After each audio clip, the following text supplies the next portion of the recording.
श्राद्ध पक्ष की चतुर्दशी पर सिद्धवट व गयाकोटा तीर्थ पर श्रद्धालुओं की सुबह से ही भीड़ लगी हुई है। चतुर्दशी को जिन लोगों की मृत्यु अकाल कारणों से होती है, उनका तर्पण और बाबा सिद्धवट को दूध चढ़ाने से, तर्पण पिंडदान करने से उनकी आत्मा को शांति मिलती है। श्राद्ध पक्ष की चतुर्दशी पर पितरों की आत्म शांति व आशीष पाने की भावना के साथ हजारों लोगों ने सिद्धवट घाट पर तर्पण, पिंडदान और श्राद्ध कर्म किया। सिद्धवट पर सुबह से ही ब्रह्म मुहूर्त में पितृजनों का आशीर्वाद पाने के लिए सिद्धवट मंदिर पर पूजन अर्चन कर दुग्धाभिषेक किया गया। सुबह से ही हजारों की संख्या में श्रद्धालुओं ने अपने पितरों को दुग्ध अर्पण कर घर और कारोबार में उन्नति की कामना की। श्राद्ध पक्ष में चतुर्दशी व अमावस्या का विशेष महत्व होता है। इस दिन श्राद्ध कर्म तर्पण करने से सभी पीढ़ियों के पितरों का आशीष व उन्हें शांति और वैकुंठ में वास की प्राप्ति होती है। वहीं पंडित ने बताया कि जो तरुण अवस्था में जिन लोगों की अकाल मृत्यु हो जाती है, उनके लिए चतुर्दशी का श्राद्ध श्रेष्ठ माना जाता है। पंडित सुरेंद्र चतुर्वेदी ने बताया कि चतुर्दशी पर लोग भगवान सिद्धेश्वर को दूध अर्पित करने आते हैं। कच्चा दूध अर्पण करने से पितरों को मोक्ष की प्राप्ति होती है। बताया जाता है कि इसकी स्थापना माता पार्वती ने की थी और राजा विक्रमादित्य ने इसी वृक्ष के नीचे बैठकर तपस्या की थी। अपने स्वर्गवासी पूर्वजों की शांति और मोक्ष के लिए किए जाने वाले दान एवं कर्म ही श्राद्ध कहलाते हैं। इसी की कामना को लेकर जिसने हमें जीवन दिया उनके लिए, जिसने हमें जीवन दिया उनको जीवन देने के लिए, और इसके साथ ही जो लोग हमारे कुल और वंश के हैं उनके लिए इसे कार्य को किया जाता है।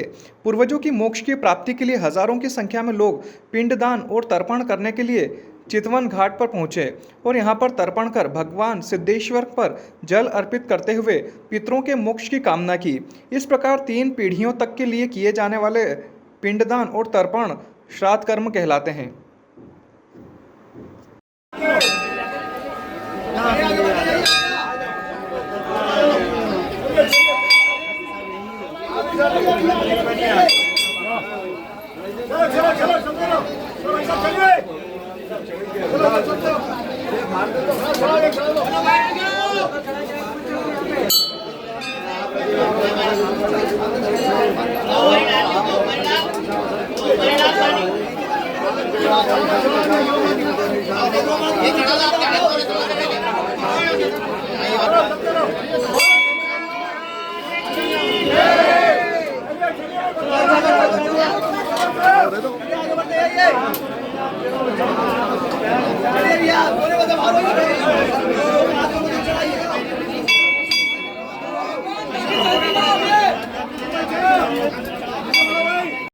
जी बताएं, आज सर्वपितृ अमावस्या किस तरह की व्यवस्था की गई या किस तरह का तर्पण किया जाए?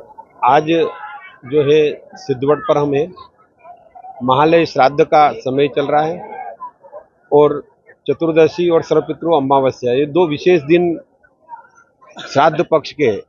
यूं तो 16 ही दिन लोग यहाँ पर आकर के तर्पण श्राद्ध और पिंडदान करते हैं, पर आज और कल 2 दिन यहाँ पर पितृ तर्पण के लिए मेला लगता है। जैसे आषाढ़ शुक्ल पक्ष की एकादशी देव शयन का समय होता है और कार्तिक शुक्ल पक्ष की एकादशी देव के उठने का, भगवान विष्णु के उठने का समय होता है।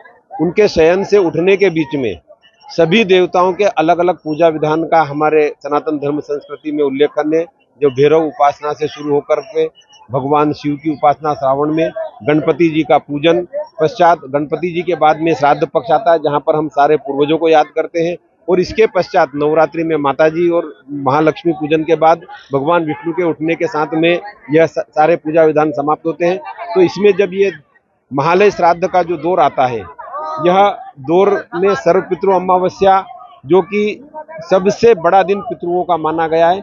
सूर्य से पिता को देखते हैं हम, चंद्रमा से माता को, और सूर्य चंद्रमा जब दोनों एक राशि में होते हैं वो दिन अमावस्या होती है। और श्राद्ध पक्ष के अंदर वह अमावस्या सबसे बड़ी अमावस्या के रूप में जानी जाती है, और इसलिए पूरे देश से श्रद्धालुजन यहाँ आकर के प्रेतशिला तीर्थ सिद्धवट पर माँ शिप्रा के तट पर तर्पण श्राद्ध और अपने पूर्वजों के लिए पिंडदान करने आते हैं। चतुर्दशी है और 16 श्राद्ध में पूरे 16 दिन पूर्णिमा से अमावस तक लाखों की संख्या में लोग यहाँ आते हैं अपने पूर्वजों की आत्म शांति के लिए क्षिप्रा में स्नान करके यहाँ पर जलांजलि देते हैं, पिंडदान करते हैं, तर्पण करते हैं और श्राद्ध करके भगवान सिद्धवट पर कच्चा दूध चढ़ाते हैं। जिस प्रकार से गया जी में जाकर के लोग अपने पूर्वजों को पिंडदान करते हैं और श्राद्ध करते हैं, उसी प्रकार के इस अवंतिका उज्जैन में सिद्धवट तीर्थ का महत्व है। लोग यहाँ पर अपने पूर्वजों की आत्म शांति के लिए पिंडदान तर्पण करके भगवान को कच्चा दूध चढ़ाते हैं। कच्चा दूध चढ़ाने से उनके पूर्वजों की आत्मा को शांति प्राप्त होती है।